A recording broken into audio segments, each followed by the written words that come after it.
Hello' guys, আজি যে মোৰ ককাইদেউ এজনে মাতিছে মানে আজি গাঁওখন মানে গন্ধ কৰি হাঁহ খাতি হয়।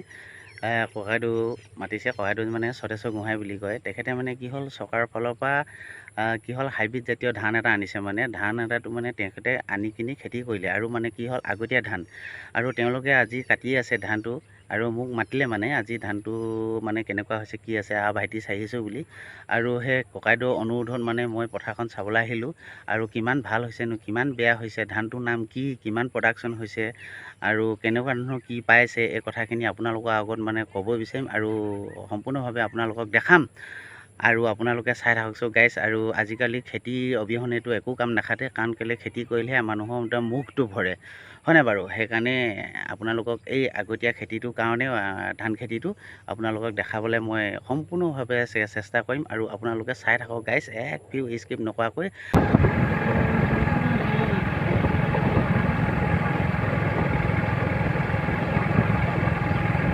এইবিলাক ধাননি ডৰা ইমান ধুনীয়া হৈছে চাওকচোন। এইবিলাক কাটি আছে বৰ্তমান। প্ৰথমতে তোমাক ধন্যবাদ জনাইছোঁ, যিহেতু এইটো আমাৰ বীজটো এগ্ৰিকালচাৰৰ পৰা দিছিলে হাইব্ৰিড তিনিচুকীয়া ইউ 382 নাম্বাৰ।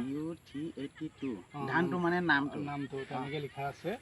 কিন্তু তেখেতলোকে কোৱা মতে আৰু যে এবিঘাত মানে প্ৰায় 3 কেজি বীজ দৰকাৰ। 1 বিঘাত মানে 3 কেজি মান ধান লাগে কঠীয়াটো পাৰিবৰ কাৰণে। তাৰপৰা প্ৰায় মানে 12 কেজি কঠীয়া পাৰিছিলোঁ। 12 কেজিত মানে 3 বিঘা মাটি ৰোৱা হ'ল। কাৰণ যিহেতু প্ৰথম এবাৰো কোৱা নাই যে, সেইকাৰণে মানে অলপ সন্দেহ আছিলে কাৰণে অলপ কমকৈ লগালোঁ। এনেতো কঠীয়াটো বীজটো বেছিকৈ দিছিলে বাৰু, কিন্তু 12 কেজি আৰু ওচৰ চুবুৰীয়াক দিলোঁ। সিহঁতে অলপ পিছত ৰোৱাৰ কাৰণে সিহঁতৰ এতিয়া বৰ্তমান যাবলৈ পোৱা নাই। এইটো মানে টাইমটো অলপ শ্বৰ্ট টাইম, কিন্তু মই ভবা নাছিলোঁ যে ইমান সোনকালে হ'ব বুলি। কিন্তু এমাহ ভিতৰতে ৰুই মেলি শেষ কৰিব লাগে। এমাহ ভিতৰতে কঠীয়াটো যদি মানে বেছি দিন হয় মানে কঠীয়াটো মানে পুলি পোখাটো নাকাটে আৰু মানে শ্বৰ্ট টাইম হয়তো, তেতিয়া মানে প্ৰডাকশ্যনটো ভাল নহয়। এতিয়া অহা বছৰকে চিন্তা কৰিছোঁ, যিমতে মানে গাইডলাইন মতে মানে খেতিটো কৰিলে মানে উপকৃত হ'ম বুলি ভাবিছোঁ। এবাৰ প্ৰথম কাৰণে দেখাতটো বেয়া হোৱা নাই, মইতো দেখাতটো ভালে পাইছোঁ আৰু বহুত ধুনীয়া হৈছে ধান।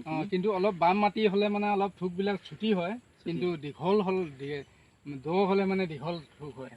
যিবিলাক এতিয়া বাম দৌৰ কথা আছে, কাৰণ বামত অলপ হেৰিটো কম হয় প্ৰডাকশ্যনটো। পৰৱৰ্তী মানে আহিবলগীয়া দিনত এই ধানটোৰ প্ৰতি নিশ্চয় বিশ্বাস এটা আছে।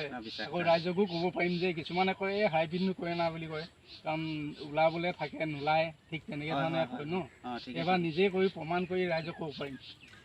নিশ্চয় আপোনাৰ কথাখিনি ভাল লাগিলে আৰু কি হ'ল ৰাইজেও গম পাব যে ধানখিনি বিঘাত কিমান কেজি লাগে। এতিয়া বিঘাটো 3 কেজি মান ধান লাগে, হয় নাই বাৰু? আৰু বিশেষকৈ এই ধানটো এতিয়া ইমান বামতেই এতিয়া যথেষ্টখিনি অকল থোকখিনি দেখিছোঁ, ইমান ডাঙৰ মানে থোক এটা দেখিছোঁ আৰু যথেষ্টখিনি গুটি হয় আৰু গধুৰ থোকবিলাক মই দাঙি চাইছোঁ। আৰু কথাটো হ'ল কি, আৰু এতিয়া আপুনি নেক্সট বছৰটো আৰু প্লানটো লৈছে অলপ বেছিকৈ কৰিম বুলি ভাবিছে, হয় নাই বাৰু? আৰু কি হ'ল এই ধানটো দ মাটিত বাম মাটিত থাকে মানে দ মাটিত অলপ বেছি ভাল হয়, প্ৰডাকশ্যনটো ভাল হয় ন। আৰু এতিয়া আপোনালোকে ভালে আছে যে আপুনি এই খেতি কৰি কিনে আগ্ৰহ দেখাইছে আৰু ৰাইজো গম পাইছে।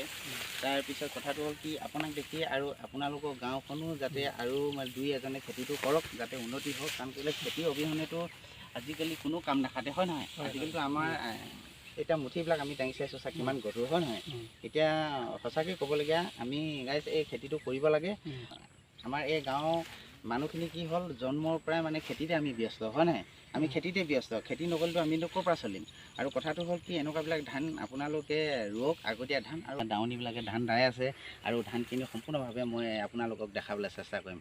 চ' আপোনালোকে চাই থাকক কাইণ্ডলি। ধান দাও মুঠতে কাইলৈ শেষ কৰিব লাগিব ন দাৱনীবিলাক? কাইলৈ শেষ কৰিম বোলে। এতিয়া কি ধান কাটি শেষ হ'লে কি কি খোৱা হয়? দাৱনীবিলাক পিঠা কিবা কিবি খোৱা হয় নাই? না কাটে নাই?